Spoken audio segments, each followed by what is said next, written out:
이렇게 초대해 주셔서 너무 감사합니다. 여기 앉아 있는 분들 다 천사들입니다. 너무 이쁘고 정말 귀하고 하나님이 얼마나 이뻐하실까 생각하니 저도 막 기쁩니다. 예. 사실은 제가 탈북민입니다. 네. 진짜 여러분들하고는 완전히 다른 그런 삶을 살았습니다. 예. 혹시 여러분들 탈북민이라고 할 때 어떻게 생겼는지 궁금하지 않았었어요? 궁금했죠? 그렇죠? 당연히 그랬을 것 같아요. 많은 분들이 그러시더라고요. 이게 탈북민이라고 하면 도대체 어떻게 생겼을까? 우리하고 똑같게 생겼을까? 아니면 이상하게 생기지 않았을까? 그렇게 많이 말씀하시더라고요. 근데 우리 탈북민들도 여러분들과 똑같은 사람입니다. 똑같은 하나님의 자녀입니다. 네, 감사합니다. 예, 오늘은 제가 얼마 살지는 못했지만 40년을 살았는데 그동안 여러분들하고는 너무나도 다른 삶을 살았기 때문에 그 간증을 조금 나누려고 합니다. 네. 저는 양강도, 북한에 있는 양강도 해산시 해탄동이라는 데서 태어났습니다. 네. 그것은 조금 시내입니다. 예. 시내인데 거기에서 태어나서 저는 또 제가 좀 철이 들 때 농촌으로 이사 갔습니다. 근데 우리 북한은 진짜 못 살아요. 근데 거기에다가 저는 또 돈 못 사는 집에서 태어나가지고 정말 힘들게 살았습니다. 학교 다닐 때도 남들은 진짜 잘 사는 집 아이들은 연필도 뒤에 지우개가 있는 연필을 썼거든요. 그리고 사타얀 머더지 책, 그 사타얀 책을 썼는데 저는 못 사는 집에서 태어나다 보니까 이렇게 여기 햄버거 싸서 주는 그 종이 있잖아요. 예, 그런 종이로 만든 책을 썼거든요. 근데 그나마도 부족해가지고 그걸 이제 한번 다 쓰고 지우개로 한 번씩 다 지워요. 다시 지워요. 지워가지고 또 다시 써요. 예, 그렇게 썼어요.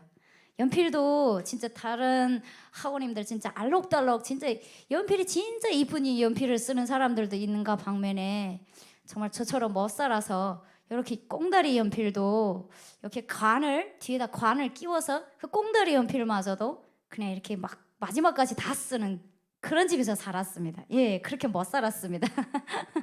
예, 그렇게 못 살았는데 정말 우리 북한에서는 이렇게 여기 모인 우리 학우님들처럼 어릴 적부터 이렇게 김일성에 대해서 배우고 자라요. 예, 어릴 적부터 김일성 대원스님 고맙습니다.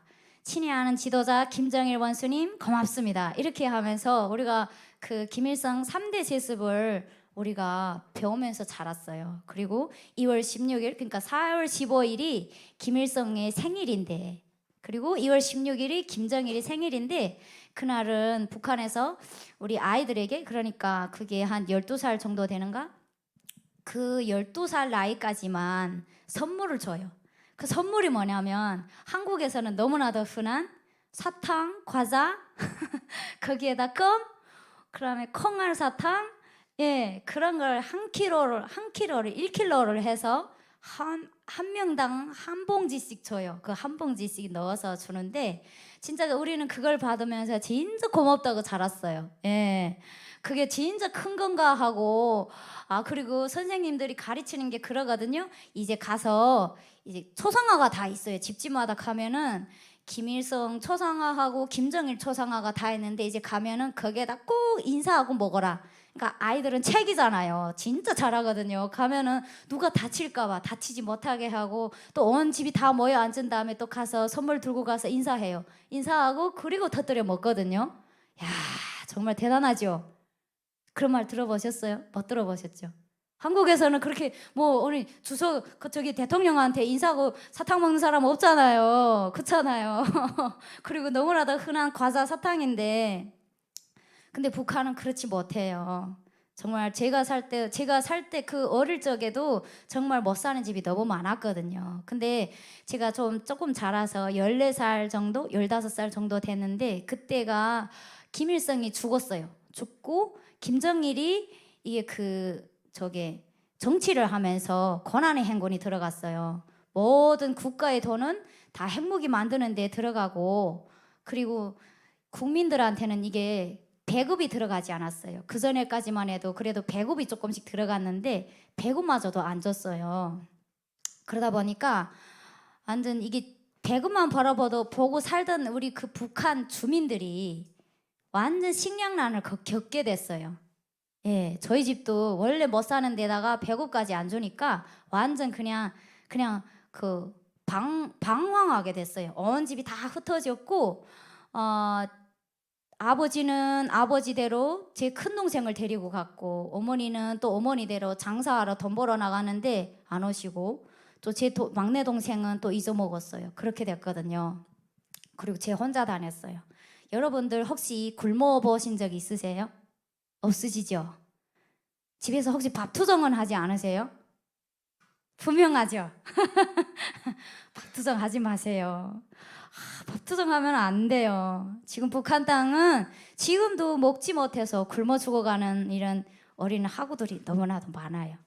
예, 저는 그때 그 고난의 행군을 겪으면서 굶은 때가 진짜 많았어요. 예, 그냥 하루 한 끼 먹어도 진짜 배불리, 아이 진짜 오늘은 살았네 할 정도였어요. 네, 그렇게 우리 그 고난의 행군이 그렇게 힘들었어요. 예, 그러면서 그때 제가 혼자 다녔는데, 지금 생각해보면 저는 복 있는 사람이라, 그때 생각할 때는 내가 복 있는 사람이라고 생각을 했거든요. 근데 지금 생각해보면 진짜 복 중에서도 더 복이 있는 사람, 하나님이 그때 저를 지켜주신 거예요. 그러니까 그때 이렇게 방황하는 어린이들이 많았어요. 뭐 8살, 7살, 10살, 뭐 15살 수없이 많았거든요. 거기에 어른들도 진짜 형편없이 많았어요. 근데 그 속에서 제가 진짜 살아남았거든요. 죽어나가는 사람들이 하루아침 자고 일어나면 진짜 10만 명씩, 몇 명씩 길 옆에 쓰러져 있는 게 시체였어요. 예. 그리고 이게 역전, 그 기차 다니는 역전 그 대합실에는, 그 대합실이 뭐 이렇게 기차를 기다리는 객으로 있는 것이 아니라 이렇게 방황을 하면서 다니는 분들이 거기서 자고 아침엔 일어나서 뭐 먹을 게 없냐 하고 이렇게 다니고, 그렇게 방황하는 사람들이 집이었어요. 그게 그래서 저도 거기서 살았거든요. 예, 그렇게 집이 없이 떠돌아다녔어요.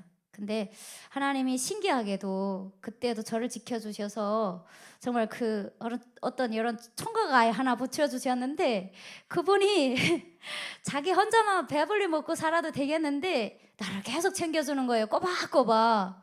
자기가 먹을 게 있으면 혼자서 안 먹고 나한테 와서 똑같이 나눠서 저하고 먹는 거예요. 그래서 너무 감사했어요, 그때도.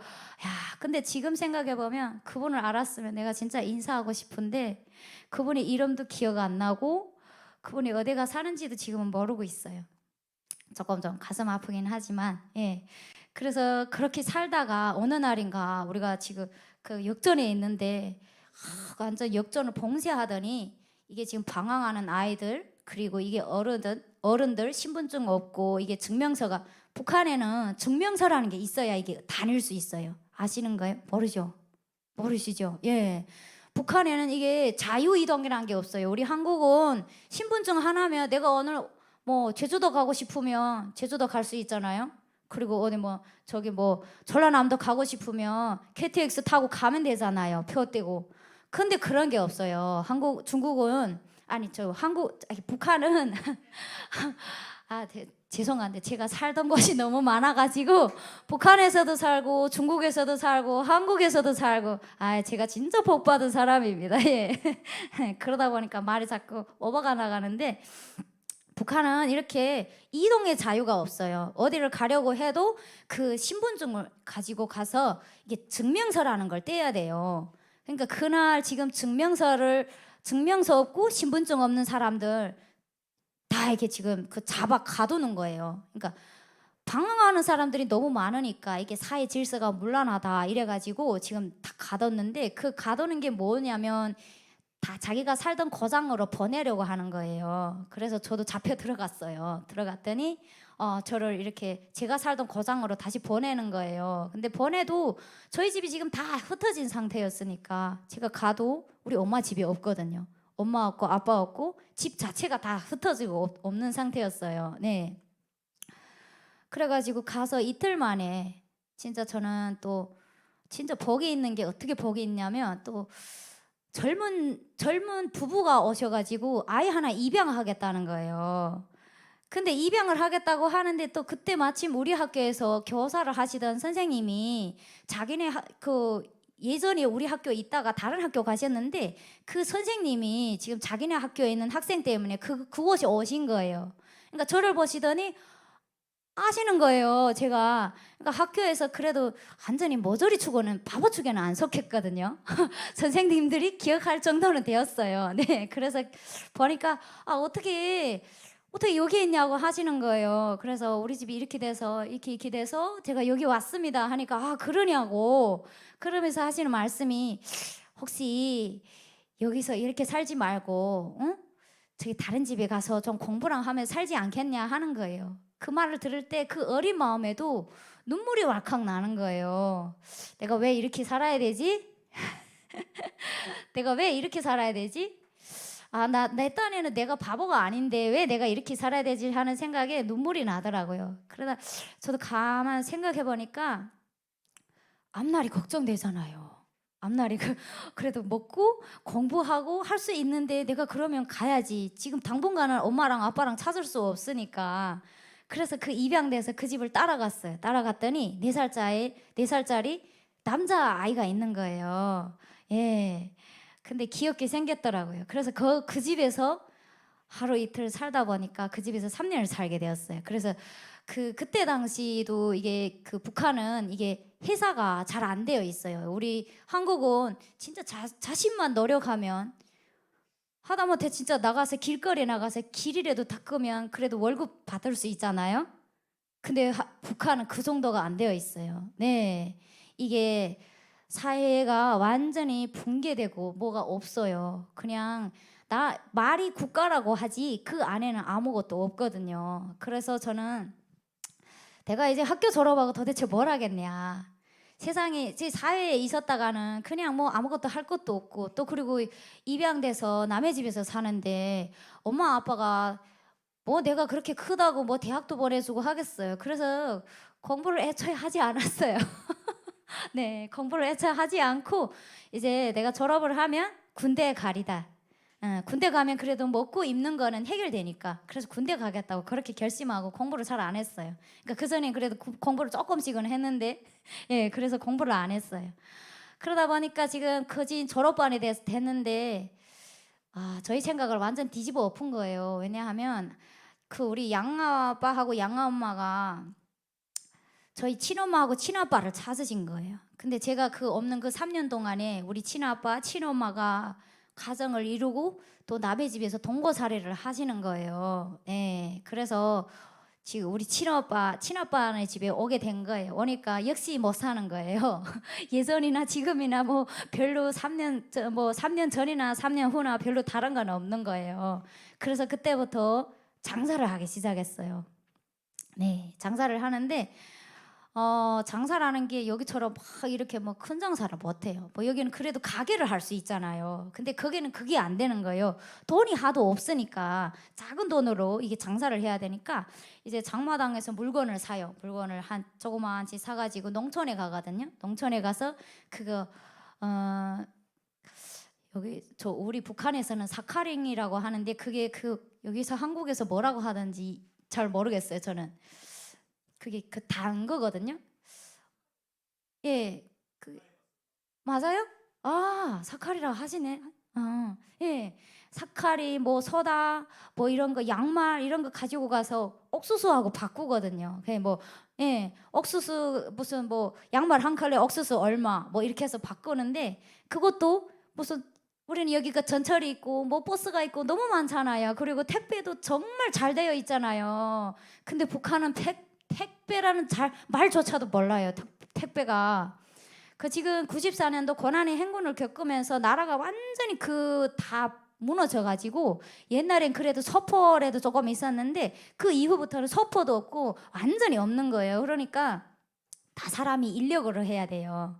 그러니까 이제 그걸 바꾸면 한 25km부터 30km, 30km 그 사이가 되는데 그걸 이제 그냥 한 10리 거리도 아니에요. 한 40리 정도 되는데 그걸 이제 메고 와야 돼요. 집까지. 예. 그렇게 메고 집에 오거든요. 예. 그렇게 와서 이제 그 다음 날엔 또 그 옥수수 팔러 가요. 옥수수 팔아가지고 그 번전을 해놓고 떨어진 거 집에서 먹고. 예. 그렇게 장사를 했어요. 근데 그게 우리 살던 고장이 아니고 해산시니까 또 저희를 또 살던 고장으로 다시 보내는 거예요. 그래서 이사 가게 됐어요. 그것이 제가 탈북하기 전에 있던 그것이에요. 예, 그곳에서 또 뭐 농사도 짓고 또 뭐 또 장사도 하고 거기서도 진짜 장사를 별의별한 장사 다 해봤어요. 나무 장사, 또 감자를 또 감자 장사, 무슨 또 그리고 꽃 장사, 진짜 살겠다고 그 먹고 살겠다고 진짜 그 한 끼를 위해서 진짜 애를 많이 썼어요. 그리고 뭐 그렇게 나이도 들고 또 한 살, 2살 나이를 먹다 보니까 또 남자친구가 생겼어요. 그 못 사는 형편에 또 남자친구가 생겨서 시집도 가게 됐어요. 시집 가서 아이도 낳고 또 뭐 할 것은 또 다 하면서 살았는데 그래도 살림은 그냥 못 사는 거예요. 근데 남편이 좀 똑똑한 사람을 만나서 남편이 좀 돈이라도 잘 벌고 했으면 좋겠는데 남편이 또 그런 사람도 아니에요. 또 자기는 일하기 싫어하면서 때만 뭐 시도 때도 없이 자기 기분에 맞게 막 그냥 뭐 정신없이 저를 패곤 했거든요. 예, 막 때리고 했어요. 근데 때리면 그냥 때리는 것도 아니고 발로 차고 멍둥이지고 머리를 때리고 막 그랬어요. 한 번씩 맞으면 그냥 그날은 완전 대전쟁이에요. 그냥 한 번씩 딱 맞으면 이 바닥에 피가 그냥 완전 그냥 질퍽하거든요. 조금 있으면 피가 굳어요. 굳어서 이렇게 그 뭐 솔에다 이렇게 담으면 그 솔에 물이 좀 있으면 거기에 물까지 새빨개지는 그런 정도로 막 그렇게 맞아대곤 했거든요. 그래서 제가 머리가 좀 둔해요. 지금은. 네.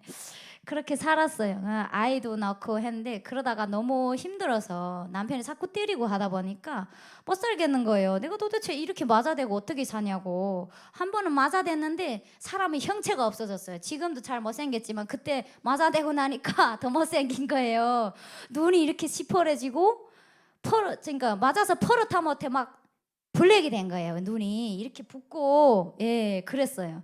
그래가지고 안 살겠다고 엄마 집에 도망 왔거든요. 도망 오니까 또 한 달은 뭐 뻗치고 2달 뻗치고 3달 뻗치고 하더니 6개월이 지나가니까 진짜 못 뻗치겠는지 집에 와가지고 제발 잘못했으니까 또 살자는 거예요. 근데 아이가 없으면 완전 단호하게 딱 자르겠는데 아이가 있으니까 할 수 없는 거예요. 아, 내가 저걸 어떻게 후대비 눈치 보일까?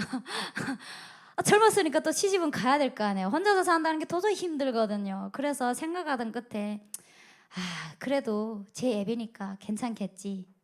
그때가 아이가 1살 돌이 금방 지났을 때였거든요.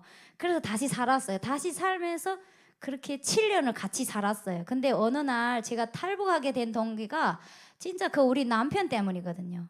우리 남편이 하루는 저를 그 도끼를 들고 때려 죽이겠다고 따라다니는 거예요. 예. 아니 못 사는 것도 막 진짜 막 힘들어 죽겠다는데 거기에다 가정 불화까지 계속 일어나가지고 저를 죽이겠다고 하니까 어떻게 살겠어요. 그래서 제가 그 다음 날 집에서 도망쳐 나왔거든요. 아이는 우리 엄마한테 맡기고 나왔어요. 그래가지고 나올 때 생각은 내가 이제 나가서 돈 벌어서 아이만 살짝 데리고 나가서 다른 곳에 가서 살리라 이렇게 마음먹고 나왔거든요. 그래서 나왔는데 어디 갈 데가 없는 거예요. 그래서 해산에 있는 그 우리 친척집에 갔어요. 친척집에 갔는데 친척집도 별로 뭐 그렇게 잘 살지 못하는 것 같거든요. 그래 가서 이렇게 장사를 하려고 했는데 그것도 잘 안 되는 거예요. 그러다 보니까 내가 이게 탈북을 해야 되겠다. 내가 여기서 도저히 못 살겠구나. 내가 어쨌든 탈북을 해서 돈을 벌어서 다시 와야 되겠구나 하고 제가 탈북하게 됐어요. 그래 탈북을 했는데 그때가 제가 그 북한에서 탈북하게 된 것이 저는 내가 살기 위해서 떠나왔지만 지금 생각해 보면 하나님께서 그 죽음의 소굴에서 저를 건져 주셨습니다. 네. 예. 그렇게 건져 주셨습니다. 그래 가지고 탈북을 했는데 탈북을 해서 지금 중국에 도착했어요. 중국에 도착을 했는데 어 저는 그냥 거기서 돈을 벌 줄 알았어요. 근데 그게 아닌 거예요. 너무 생각이 깜찍했죠. 예. 중국에 가니까 뭐 내가 일자리를 뭐 저기 너 돈 벌어라 하고 일자리를 찾아주는 사람도 없고 원래 신분증이 없으니까 어디 가서 할 형편도 안 되는 거예요. 그러니까 이게 시집을 가야 되는 거예요. 왜냐하면 이게 신분이 어쨌든 이게 없으니까 이게 보호해주는 보호막이 우선 있어야 되겠고 그래야 돈을 벌 수 있고 하니까 시집을 가야 했어요. 그래서 그러면 시집을 가야 되겠다고 시집 갔거든요. 시집을 갔는데 그날 지금 그 남자가 와서 저를 봤어요. 보고 괜찮다고 같이 가겠다는 거예요. 데리고 가겠다는 거예요. 그래서 저보고 물어보는 거예요. 가겠냐고. 저는 진짜 그 돈을 벌기 위해서 그러면 저 사람하고 따라가겠다고. 그래서 따라갔어요. 근데 그 다음날 그 사람이 와서 돈 3만 원 주고 저를 데리고 가는 거예요. 제가 4만 원에 팔려갔습니다. 그래도 팔려간 중에서는 조금 비싸게 팔려갔어요. 다른 분들은 1,000원씩 막 주고 사가거든요. 우리 조선 여성들이 이렇게 갑이 없어졌어요. 네. 그래서 저는 4만 원에 팔리고 그 다음날 아침 그분하고 같이 버스 타고 그분의 집이 조금 멀어요. 버스 타고 고속버스 타고 한 6시간 정도는 가야 되거든요. 그래서 버스 타고 가는데 어느 휴게소에 딱 지금 섰어요. 섰는데 경찰이 올라오는 거예요. 경찰이. 얼마나 무섭겠어요. 막 그냥 무서워서 막 죽을 지경인데 원래 그래야 되는데 저는 안 무서운 거예요. 그러니까 그 남편한테 도끼한테 맞아대고 막 진짜 죽을 그런 고비를 넘겼으니까 아이고 죽으면 죽으리다. 넘어가면 넘어가고 북성되면 북성되고 될 대로 되라. 그리고 그냥 이렇게 태연하게 앉아 있었어요. 근데 너무 감사한 게 경찰이 올라와서 뒤쪽에 가서 신분증을 다 거두고 저희가 앞쪽에 앉았는데 여기 와서 신분증 달라는 이야기 안 하는 거예요. 너무 감사하죠. 그래서 저는 아이 마음을 크게 먹으니까 되네 했는데 제가 하나님 믿고 보니까 그것도 하나님의 은혜였어요. 네, 하나님이 경찰들을 지나가게 하신 거예요. 예. 근데 저는 그때 철이 없으니까 하나님 모르니까 그러니까 그냥 아이고 내가 운이 좋았네 이렇게 하고 그냥 살짝 지나갔는데 그게 아니었거든요. 네, 그렇게 해서 그 집에 가게 됐어요. 가게 됐는데 보니까 아이고 집은 땅집인데다가 키 높이가 한 그냥 그 이 전동 그러는 요만할까 그 낮고 다른 사람들은 돈 많은 사람들은 다 아파트에서 사는데 이 집은 땅집인 거예요. 이제 비가 오고 막 홍수가 나면 막 그 집 마당에 물이 들어오고 집 안에 물이 들어오고 막 그런 집에서 살았어요. 근데 남편이 좀 똑똑하면 좋겠는데 우리 탈북민 여성들이 가는 집은 남자들이 다 똑똑치 못하지 않으면 병신이 아니면 그러면 좀 뭐 진짜 돈이 없어서 그런 사람들 집에 가거든요. 근데 그 사람의 집은 또 그래도 시내 쪽에 있었어요. 시내 쪽에 있어서 그래서 저는 그래도 뭐 좀 사는가 했는데 가보니까 살지는 못해요. 살지는 못하는데 그래도 북한보다 하루 세끼 밥은 먹을 수 있었어요. 예, 밥은 먹을 수 있었는데 살아보니까 그게 아닌 거예요. 저는 돈을 그래도 벌어서 돈이 있어야 이제 집을 갈 수 있는데 이 남편이 돈을 벌 줄 모르는 거예요. 성격이 너무 계획스럽다 보니까 나가서 이제 어느 회사에 가서 이제 일하다 보면은 회사 사장이 야 너 이거 잘못했어 하면은 그 다음날 땡겨치고 안 해요. 나 안 간다고. 내가 잘했는데 왜 날 잘못했다고 하냐고 이러는 거예요. 세상에 어디 그런 회사원이 있어요. 자기가 잘못했으면 자기가 고치고 다시 하면 되는 거지. 자기가 완전히 그 저기 사장이거든요. 예. 그러다 보니까 돈을 벌지 못하는 거예요. 보니까 안 되겠는 거예요. 그래서 내가 나가서 돈 벌어야 되겠다고 생각했어요. 신분증도 없는 주제에 돈 벌려고 생각했거든요. 조금 어리석은 생각이긴 하지만 그래도 근데 그 생각 때문에 그런지 돈 버는 일이 자꾸 생기더라고요. 네, 제일 처음에 나가서 50원씩 벌기 시작했어요. 하루에 50원인데 그 다 어르신들이 하는 일들이에요. 70, 80 이렇게 나이 드신 분들이 나가서 하는 건데 나무 심는 일이에요. 하루에 50원씩 그렇게 벌었거든요. 그렇게 벌다가 보니까 돈 버는 재미가 있더라고요. 그래서 나도 그냥 돈 벌어야 되겠네. 그러면 어느 회사에 들어가서 일해야 되겠는데 그 나무 심는 일은 그 시절밖에 없거든요. 그 한 시절밖에. 그러니까 그거 끝나고 나니까 돈 벌지 못하는 거예요. 그래서 또 이번에는 또 뭘 하지 했는데 그때는 또 그 건설장에서 이게 그 건설장에 이게 그 못 있잖아요. 나무에다가 못을 이렇게 박았던 거 그걸 뽑는 일을 했어요. 근데 그게 되게 돈을 벌거든요. 근데 힘들어요. 힘들다는 정도가 아니에요. 근데 남자들도 진짜 그 잘 못하는 일이거든요. 근데 이렇게 뚱뚱한 몸이 나가서 그 일을 했거든요.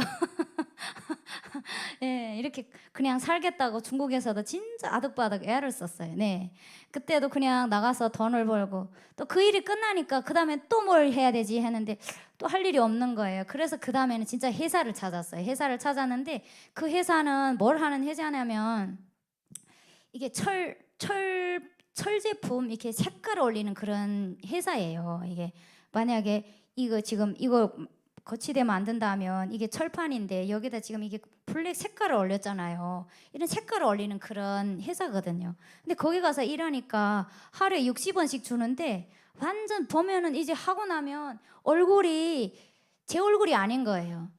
그 저기 이 녹이 있잖아요. 새 녹으로 얼굴이 완전 새까매지고 사람 형체를 찾아볼 수 없는 거예요. 너무 어지러운 거예요. 그래서 나는 이거 좀 온전한 일을 할 수 없을까 하고 찾다가 보니까 그 또 일이 생기는 거예요. 이게 마대 짜는 일이라고 있었어요. 이렇게 우리 아파트 단지들 보면 분리수거 하느라고 이렇게 큰 이렇게 그 마대들 있잖아요. 예, 그렇게 큰 마대들 이게 그거는 끈이 위에만 있는데 제가 한 거는 끈이 이렇게 밑에까지 이렇게 있거든요. 그걸 이렇게 미싱으로 큰 미싱 기계로 짜야 되는 거예요. 근데 그게 되게 힘들어요. 근데 돈은 많이 벌었어요. 하루에 200원씩 막 많이 벌 때는 200원씩, 적게 벌 때는 한 150원씩 정도씩 벌었는데 여기 그러니까 중국 돈 200원이면 여자들이 200원 벌면 진짜 많이 버는 거거든요. 간단한 거 아니에요. 네, 우리 한국에서 200원 하면 200원 돈인가 할 수 있는데 중국 돈은 안 그래요. 지금 200대 하거든요. 계산 나오세요. 저는 계산이 잘 안 되는데.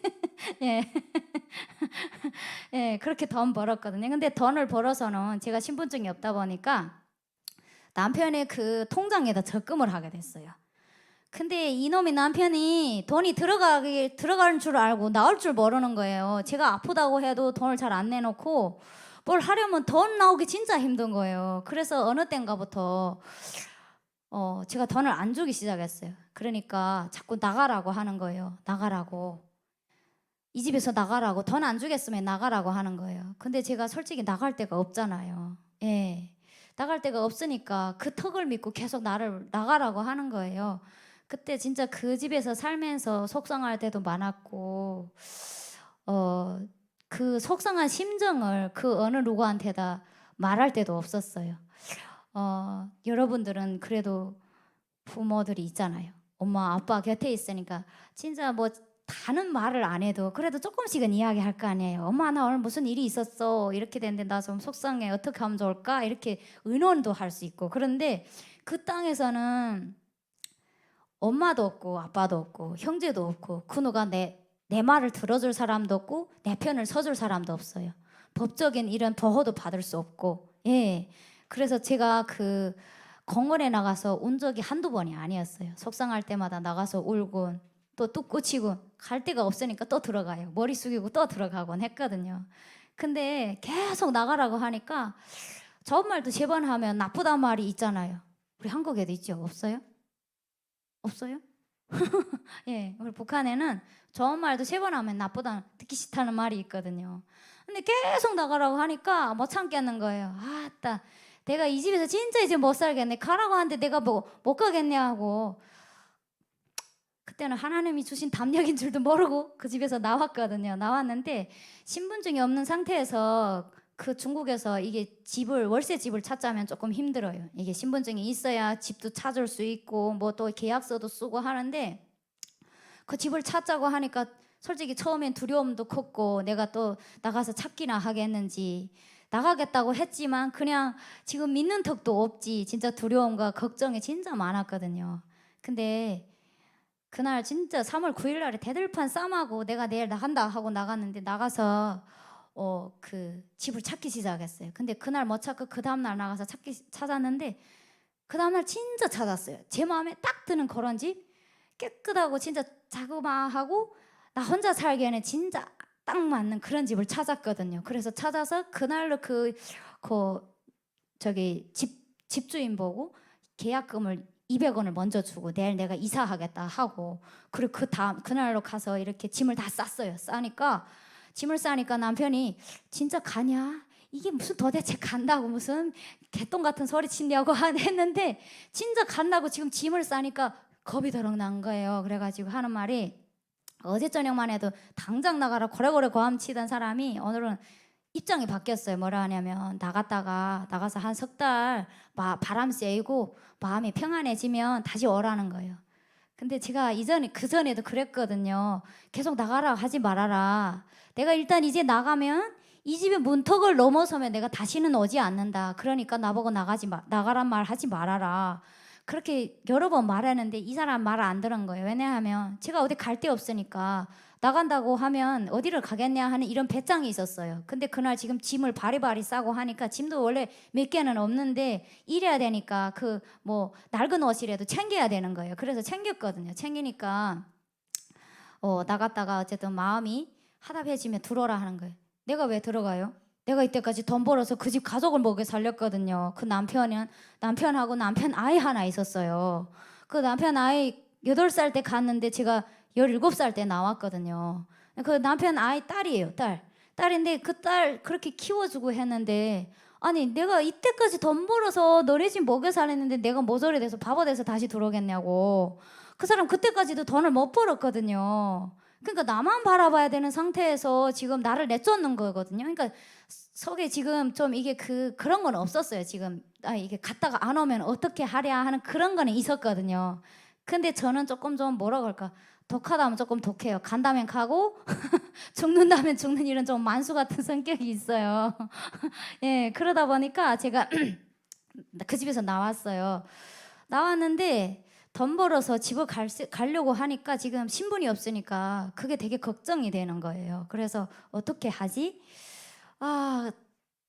그런데 딱 생각이 나는 게, 한국에 가면은 신분증 해준다는 그 생각이 들었어요. 그러면 도대체 한국을 어떻게 갈까? 제 주위에는 다 이게 한족들이었어요. 그러니까 그 한 8년, 9년 동안 한족들하고 있다 보니까 그때 당시 이게 우리 한국말 다 잊어먹었어요. 그냥 중국말만 계속하고 그랬거든요. 한국말 그냥 알아듣기는 알아듣는데 말하려고 하면 말이 절대 안 됐어요. 그래서 제가 한국을 가야 되겠다. 한국을 가는데 도대체 어떻게 가야 되지? 길을 도대체 모르겠는 거예요. 누가 알려주는 사람도 없고, 조선족도 옆에 있었으면 그래도 조금 알려주는 것도 있었겠는데 조선족이 없다 보니까 모르는 거예요. 그래서 핸드폰에서 찾기 시작했어요. 핸드폰에 그 중국에도 이게 우리 한국 네이버처럼 그런 바이두라고 있어요. 그 바이두에 들어가서 탈북 여성들이 어떻게 한국을 가는가 이렇게 때렸더니 거기서 나오는 게 뭐라냐면 이게 지도가 나오고 거기에 지금 길이 3개 이렇게 쫙 그려져 있고, 한 길은 저쪽 내몽골 쪽으로 가고, 한 길은 이쪽 베트남 쪽으로 가고, 한 길은 이쪽은 라오스 쪽으로 가는 거예요. 그래, 이걸 도대체 어떻게 갈까?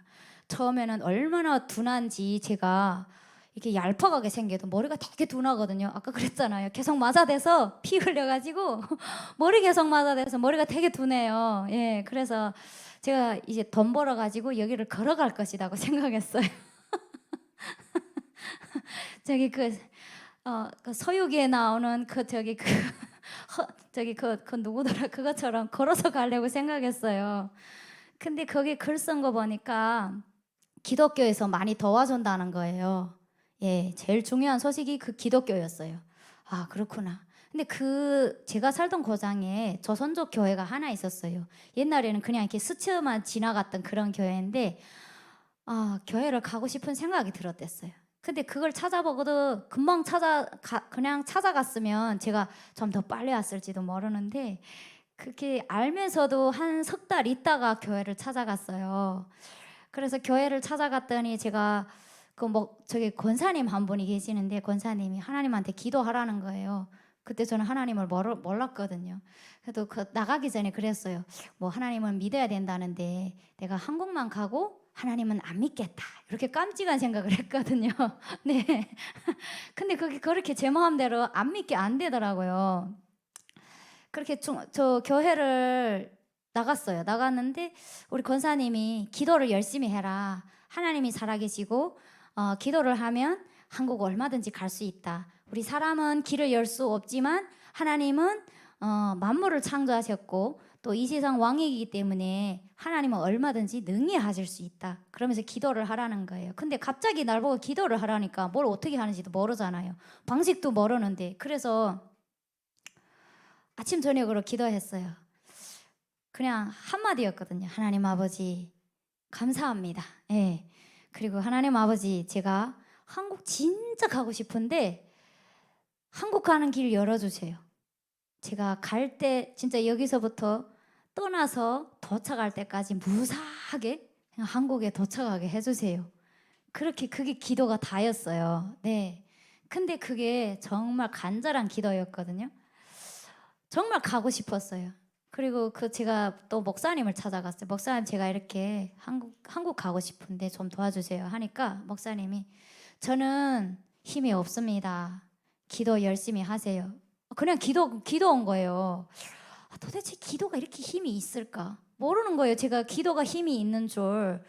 그렇지만 어떡하겠어. 간절하니까 기도하기 시작했어요. 기도를 했는데 저는 이게 한국 가는 게 적어도 한 2, 3년은 걸리겠다 생각했어요. 근데 교회를 나가서 6개월도 안 돼서 한국에서 소식이 온 거예요. 한국 오겠냐고.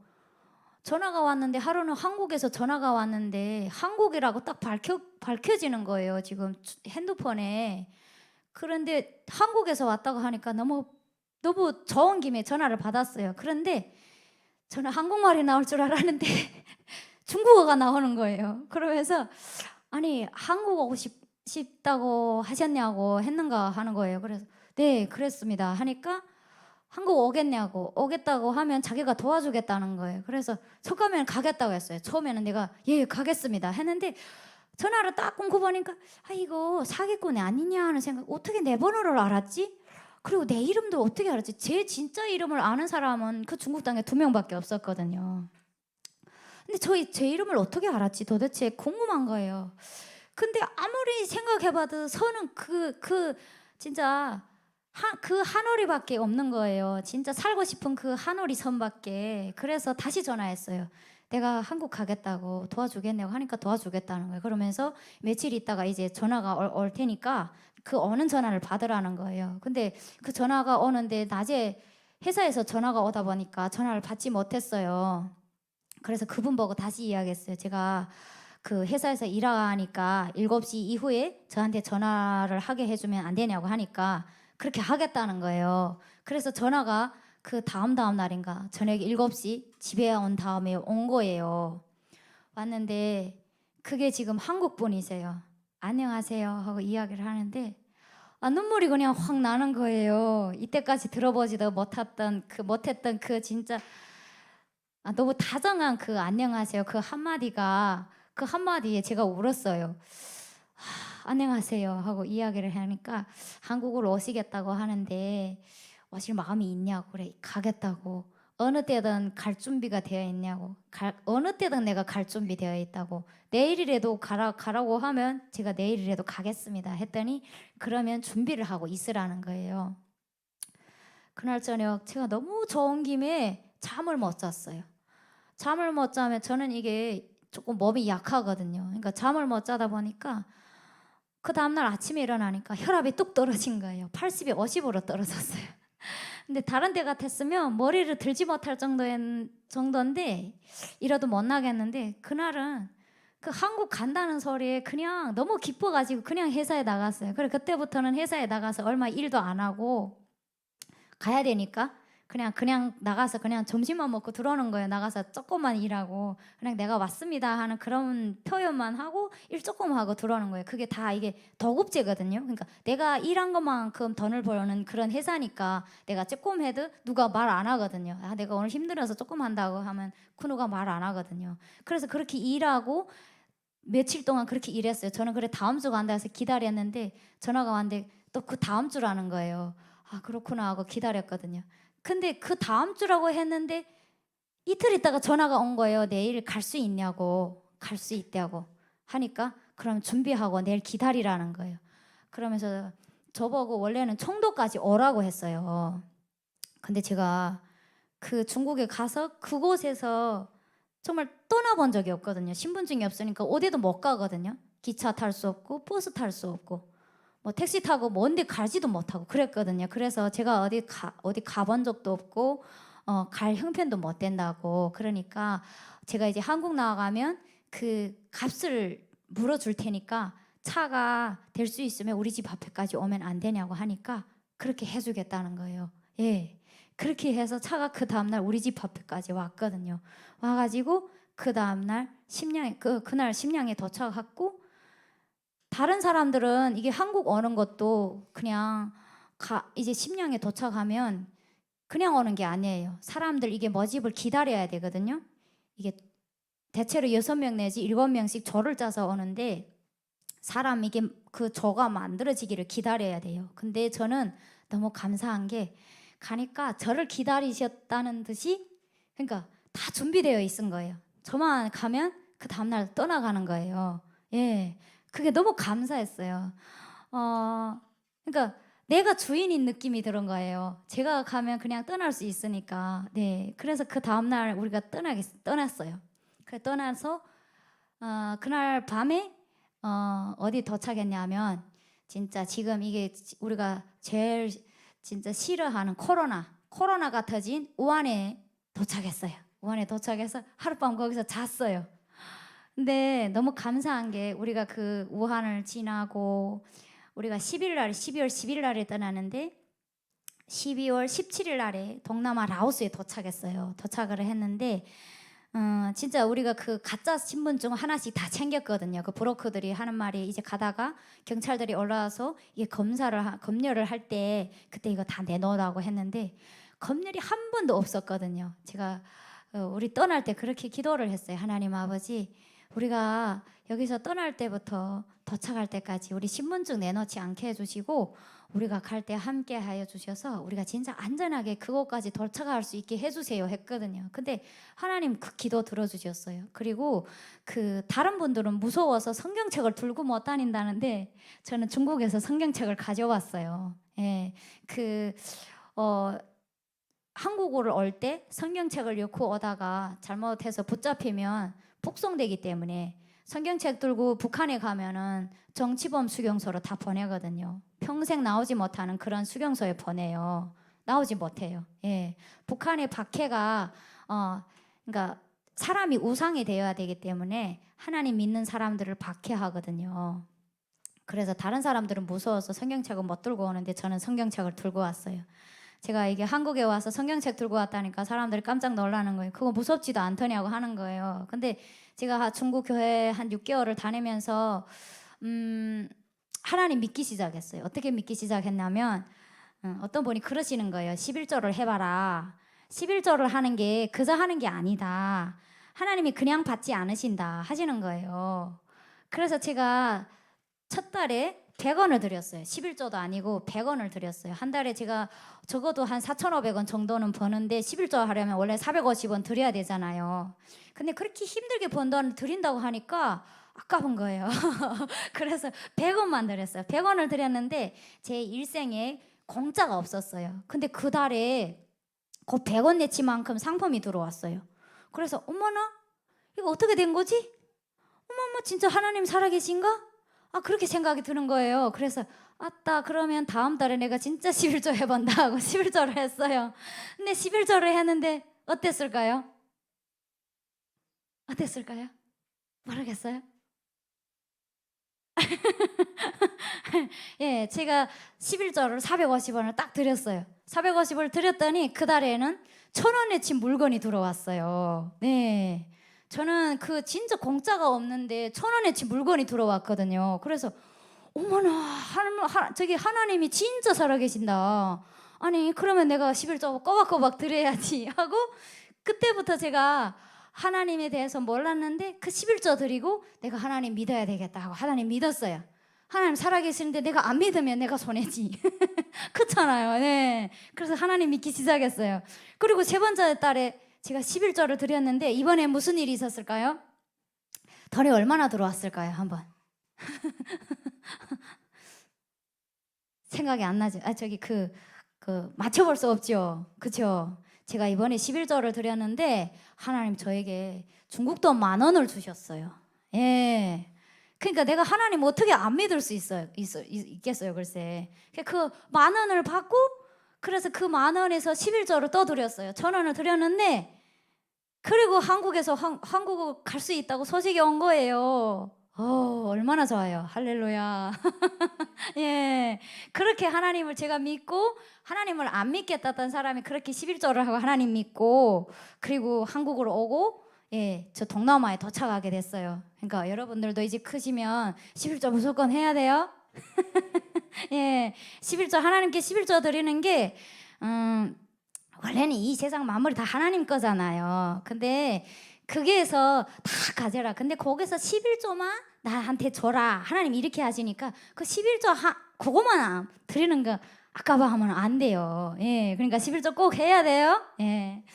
예, 그래서 동남아에 도착을 했는데 동남아에 도착해가지고 성경 공부를 하기 시작했어요. 근데 제가 6개월 중국 교회를 다녔지만 하나님에 대해서 요만큼도 몰랐거든요. 진짜 요점만큼도 몰랐어요. 그냥 하나님이 계시는구나 한 거는 알았지.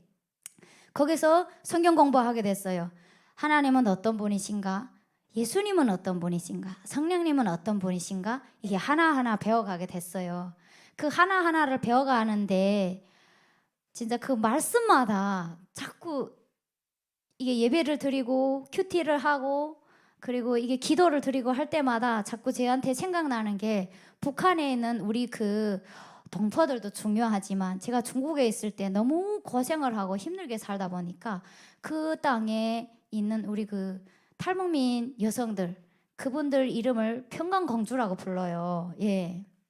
그분들이 자꾸 생각나는 거예요. 그래서 내가 이제 한국 나가서 신분증을 지면 내가 성경책 들고 중국으로 다시 들어가서 하나님을 전할 것이다 하고 생각하고 선교사님한테 말했더니 선교사님이 가더라도 공부 좀 하고 가라. 저는 공부하는 줄 몰랐어요.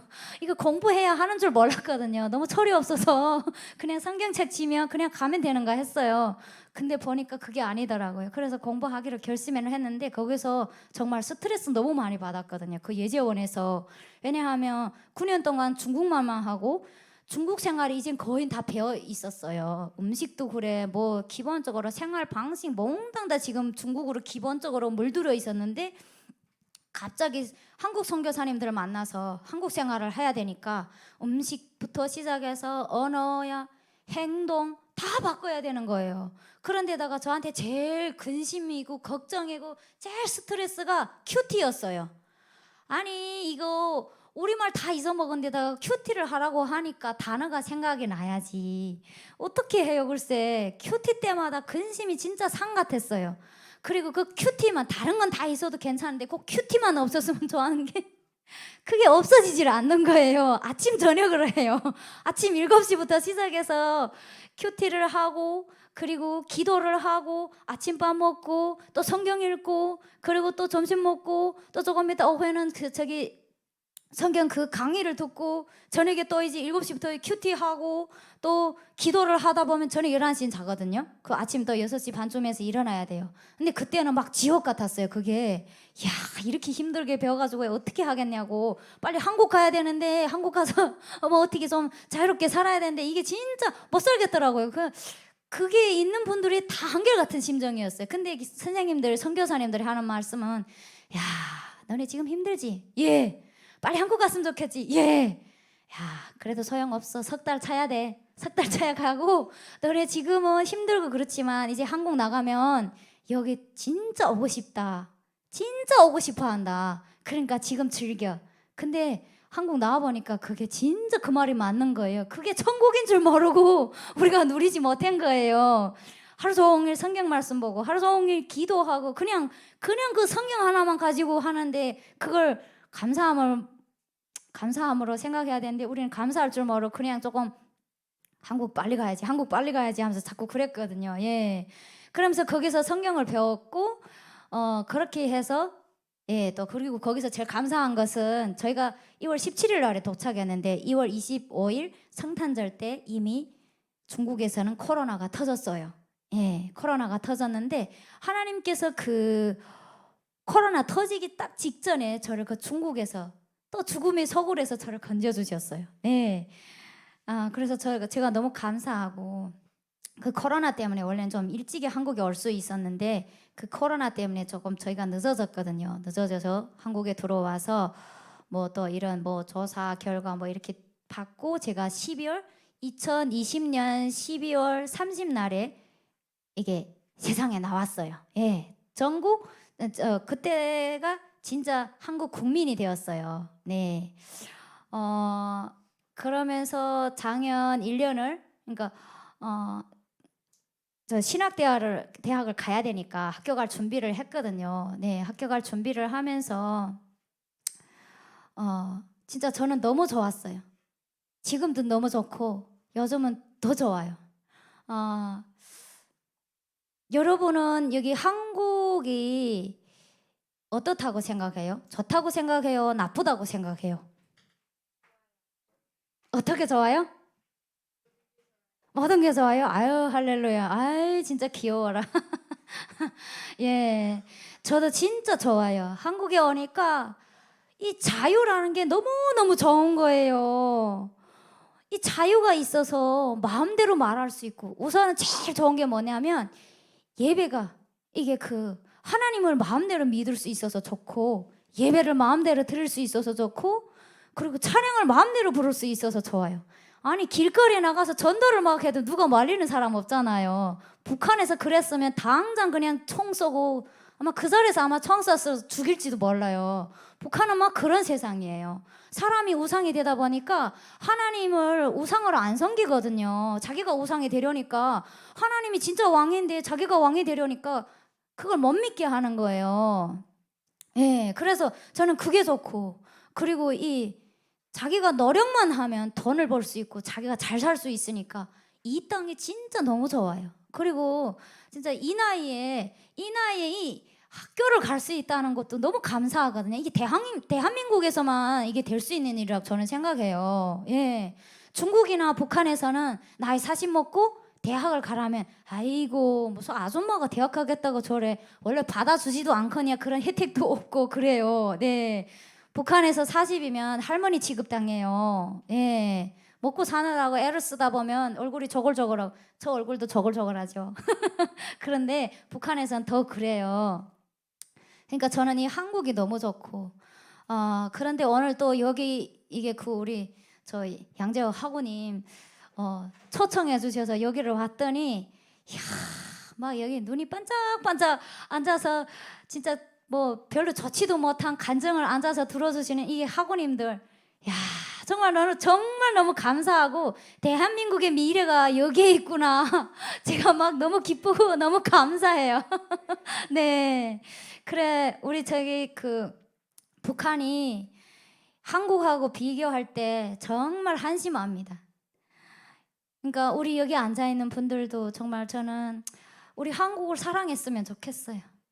우리 한국이 너무너무 좋거든요. 복지가 잘 되어 있고 진짜 그래도 뭐 대통령이 이러쿵 저러쿵 뭐 잘하고 못하고 해도 그래도 그 법이 있어서 진짜 제가 나이 40 먹고 기초수급 타면서 학교 갈 수 있고 또 학교 간다고 또 그래도 국가에서 국가장학금 나오고 진짜 혜택이 좋습니다. 네, 정말 좋습니다.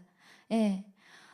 정말 저는 우리 학우님들이 이 사회를 귀중하게 여기고 우리 나라를 지키고 정말 그 하나님 나라를 만들어 가는데 다 우리 쓰임 받는 그런 학우님들이 됐으면 좋겠습니다. 예. 그리고 제가 오늘 여기 와서 하고 싶은 이야기는 우리 북한이 정말 북한을 위해서 기도할 때입니다. 우리가 북한이 지금 이게 코로나 때문에 국경 봉쇄가 들어가다 보니까 지금 제2의 고난이 행군이라고 해요. 지금은 죽어가는 사람이 더 많대요. 굶어 죽어가고 병들어 죽어가고 코로나가 걸려도 약이 없어서 치료를 못 받고 또 걸려도 코로나가 제가 확진됐다 해도 말을 못하게 하거든요. 저번에 그 김정은이 선포했어요. 자기네는 이게 완전히 저기 다 이렇게 완전히 없어졌다고 선포했거든요. 그러니까 우리 북한을 위해서 진짜 기도를 해야 돼. 지금도 죽어가는 사람들이 엄청 많거든요. 이렇게 어린 아이들이 15살, 16살짜리 키가 이 학원이만 할까? 그냥 요만해요. 1m 정도? 먹지 못해서, 자라지 못해서. 저도 고향에 저희 아들이 있는데 저희 엄마하고 아들 두고 왔는데 저희 아들 올해 18살이에요. 근데 어느 정도 컸을지 제가 상상이 안 가요. 원래 그 아빠가 키가 작아서 넣고 보니까 키가 별로 크질 않았는데 잘 먹지 못해서 잘하는지도 잘 모르겠어요. 근데 그 북한 대부분의 학우들이 다 그렇게 먹지 못하고 자라지 못하고 공부할 나이에 공부도 못하고 그리고 밭에 가야 되고 농사 지으러 밭에 가야 되고 동생 봐야 되고 진짜 공부할 나이에 항상 공부해야 할 시기에 장마당에 나가서 엄마 물건을 지켜주고 엄마 동무해주고 그렇게 장마당에 나가서 살고 있어요. 그리고 그 땅에는 또 지하 성도들이 있어요. 지하 성도들이 무서워서 큰 소리도 내지 못하고 예배를 못 드리고 있고 큰 소리로 예배 한번 저기 찬양 한번 못 드려보고 그렇게 예배를 드리고 있습니다. 북한에 지하 성도가 없는 것 같지만 은근히 많습니다. 대략 지금 계산하고 있는 거는 10만 정도로 하고 있는데 정확한 숫자는 아직 잘 모릅니다. 그분들이 어떻게 지금 하나님을 믿게 됐냐면 고난의 행군 때 이게 쌀이 없어서 먹을 게 없어서 중국으로 나왔다가 한국 선교사님들을 만나서 복음을 받고 다시 북한으로 들어간 그런 분들이 대부분이 많거든요. 그리고 구루터기 옛날부터 해방 전부터 그 하나님을 믿고 오던 그분들이 이렇게 대대로 내려오면서 이렇게 그냥 예수님 믿는 분들이 아직도 많으시거든요. 그러니까 그분들을 위해서 기도해야 됩니다. 그리고 그 땅에는 아직도 그 우상 정권이 있기 때문에 그 땅이 그 정권이 하루속히 무너져야 되고 복음으로 통일이 되어야 됩니다. 복음으로 통일이 돼서 저 땅에 복음이 들어가고 하나님 나라가 세워지고 그 복음으로서 이 나라가 하나가 되어서 하나님이 제사장 나라가 된 그 역할을 우리가 감당해야 됩니다. 그 일들을 우리가 여기에 있는 여러분들이 해야 됩니다. 저를 비롯해서 여기 있는 여러분들이 해야 됩니다. 여러분들이 이 나라의 미래이고 이 나라의 일꾼들입니다. 그러니까 저는 오늘 이 자리를 빌어서 정말 여러분들에게 진짜 간절히 부탁하고 싶은 게 북한을 위해서 기도해 주시기 부탁드립니다. 저희 간증은 여기까지 하겠습니다. 감사합니다.